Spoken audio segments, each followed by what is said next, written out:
Hi, my name is Deb Coffee. My pronouns are they, she, and I'm a creative, writer, researcher, organizer, and content creator in the city of Orlando, here in Florida. I identify as a Southerner, as someone who's Black, queer, non-binary, femme, agnostic, atheist, all the things together, neurodivergent,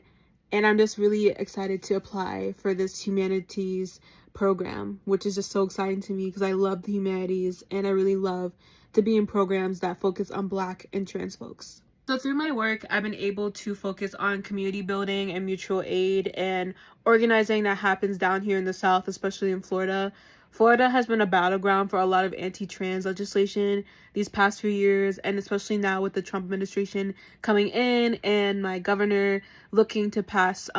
special sessions to increase attacks towards our most marginalized here. I really found it to be very important to amplify us because oftentimes people think that Black Southerners who are queer are not doing the work out here when we are doing the work always, and we've been doing this work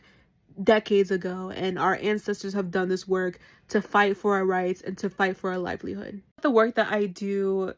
really corresponds to the mission of this program because this program is about amplifying those who are trans and who are Black, who really want to make a difference and who have made that difference, to really showcase their skills to building a bigger collective or bigger project that showcases our history. I feel often our history is being erased so frequently, and with these attacks that are coming in starting next week with the incoming administration, is more important now than ever to really have storytelling, to really have details that show our experiences and what we've gone through in timelines and databases so that people don't forget and that people feel empowered and energized. I realize that the energy has dwindled a little bit because people are so exhausted and we've been fighting consistently, but I know now is not the time to sit back. We need to continue fighting as we're going to be facing new challenges in the upcoming 4 to 5 to even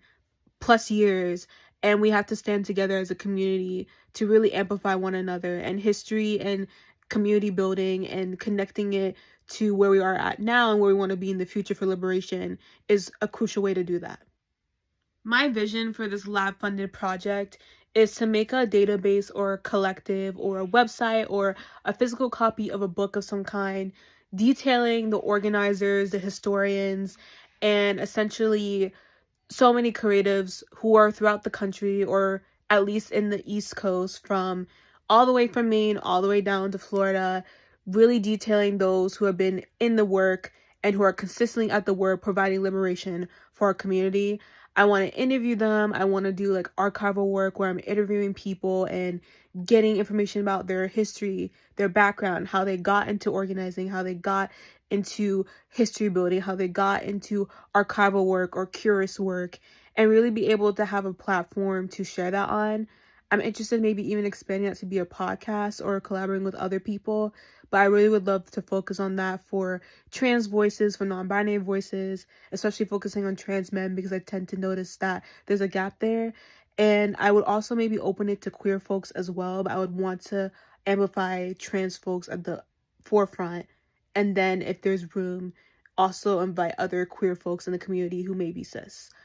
I really want to focus on that because I feel, once again, that I mentioned earlier, that our history is being erased, and there needs to be spaces where people can go online that are not age restricted because of new social media laws, but they can utilize as a historical archive to learn and to be educated, and to do so in a very interactive and beautiful interface where people are hooked in and can know about the people who are doing the work that we need to have done. And that's my project and vision, essentially. I feel my interest in humanities really roots all the way back to when I was in history class, when I was learning about so many different activists and artists who really used their art to collaborate with the beliefs that they had when it came to liberation for our community. And when it comes to trans history, I was recently part of the Fierce and Free cohort underneath the Transgender Law Center and the Black LGBTQ Migrant Project, and I learned a lot about queer history there and through ballroom history, and I was really able to get a larger sense of education that I couldn't find through resources that were here in Florida, since it was a intercontinental or